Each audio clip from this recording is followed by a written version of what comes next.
approaching Soviet airspace. 20 minutes to drop off. Commencing internal depressurization. Equipment check. Arm main parachute. All right. You ready to go? Drop zone still showing a high pressure mass. Cav okay. Good. We've got high visibility.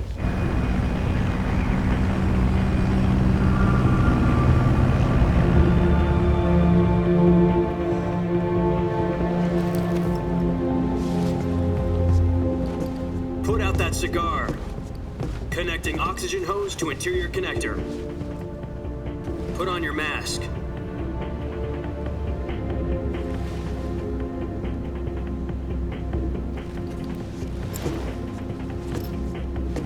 Does this panty waste know what he's doing? Approaching release point. 10 minutes to drop off. Hey, are you deaf? He said put out the cigar and put on your mask.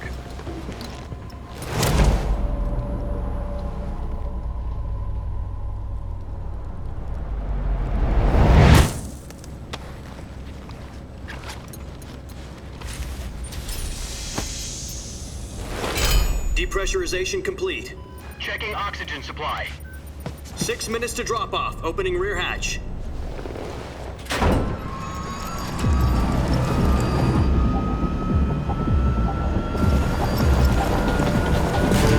Sunrise.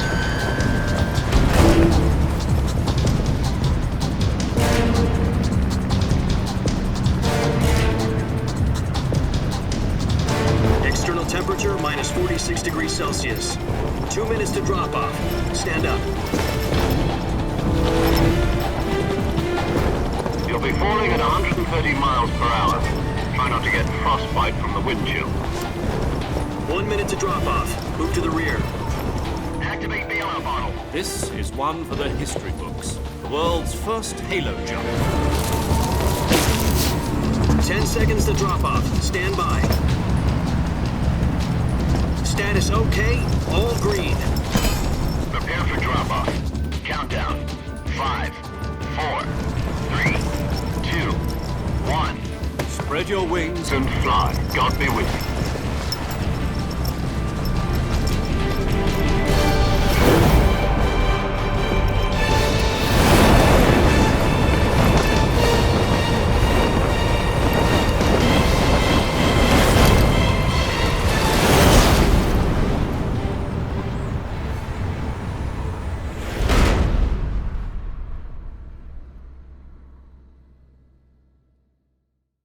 Jack, I've got some important news.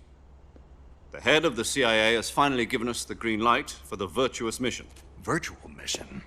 No, the virtuous mission.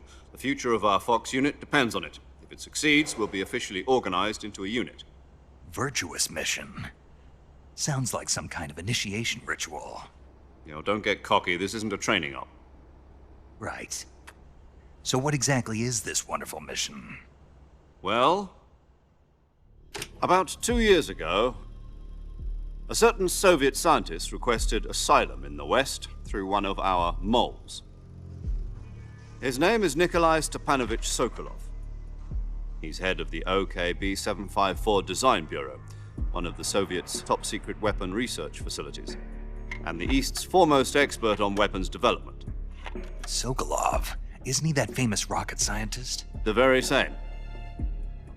On April the 12th, 1961, the Soviets achieved the first manned spaceflight in history. The Earth was blue, but there was no God. Well spoken. The rocket that carried Yuri Gagarin to orbit was the A-1, known as the Vostok rocket. Sokolov is said to be the man most responsible for the multi-engine cluster used in that rocket. After Gagarin's flight, Sokolov left rocket development to become the head of the newly established Design Bureau. From a lowly technician to head of a design bureau, that's quite a success story, so why do you want to defect?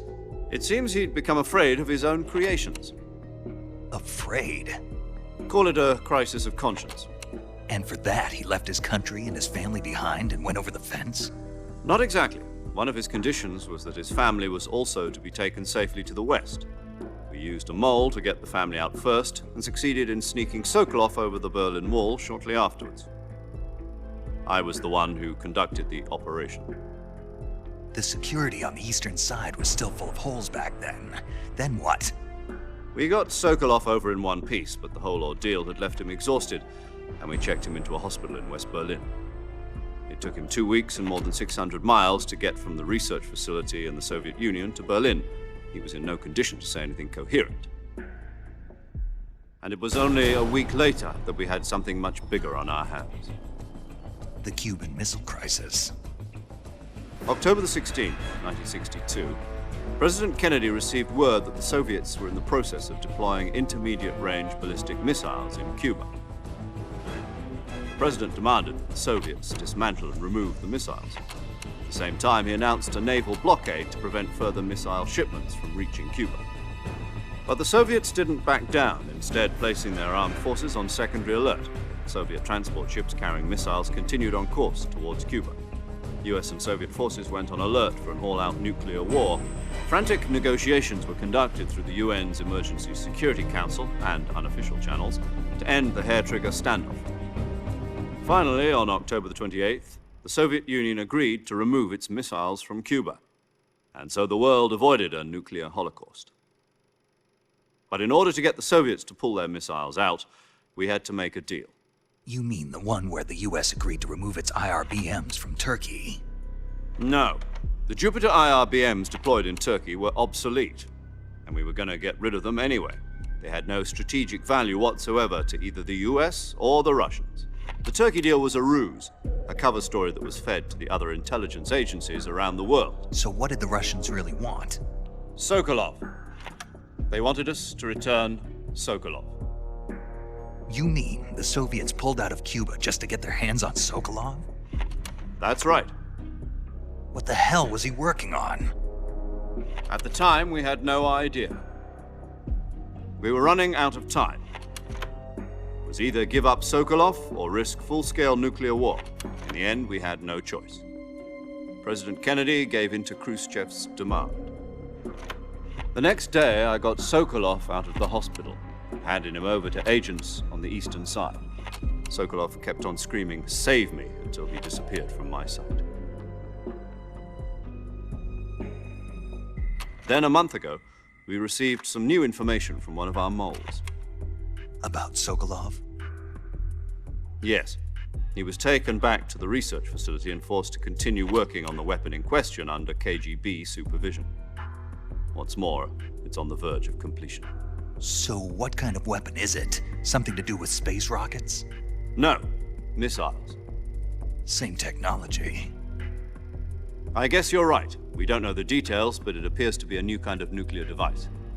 For half a year now, the Soviets have been conducting frequent nuclear tests at Semipalatinsk. Something to do with the weapon, I assume. We're talking about a secret weapon so big that Khrushchev was ready to pull out of Cuba to get it back. Is Sokolov still in the facility?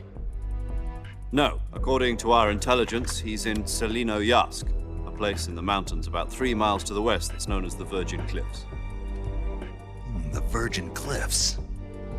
Nice name for a virtuous mission. They moved him there just recently. Why? Apparently, they're conducting a field test of the weapon, but it's our best chance to get him back. This mission would never have been possible if he was still in the research facility. This is our last chance. Sokolov must have known that too when he contacted us.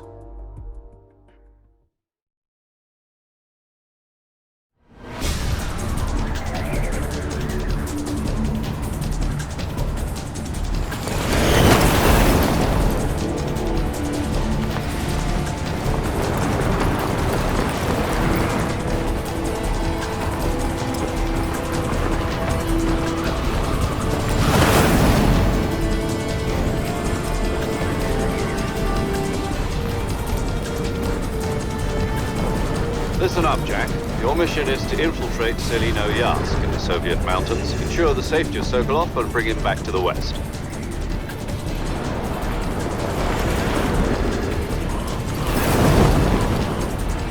If we don't get Sokolov back before that weapon is complete, we'll be facing a major crisis.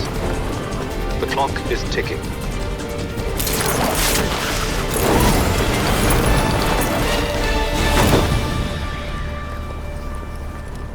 Once we've confirmed the rescue of Sokolov, stand by at the recovery point. A recovery balloon will be dropped at that point. Helium will be pumped into the balloon to inflate it. The process takes about 20 minutes. Once it's complete, the gunship's arm will latch onto the balloon and pull it up. The Fulton surface-to-air recovery system. I'm familiar with the theory. Take it easy. It's been combat proven. Do you think Sokolov is up to it? The shock will be less than during a parachute jump, and the arm can handle up to 500 pounds. So you're planning on going over the border in a single combat Talon? She's equipped with two 6-barrel 20mm Vulcan cannons, as well as two 40mm machine guns. Sounds like she could hold her own against a battalion of tanks. Even with the fuel in the reserve tank, we're facing a 4-hour time limit. If all goes well, it shouldn't take more than a few hours. Home in time for dinner. But if anything goes wrong, you'll be eating dinner, breakfast, and all the rest of your meals in the jungle.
Do you copy?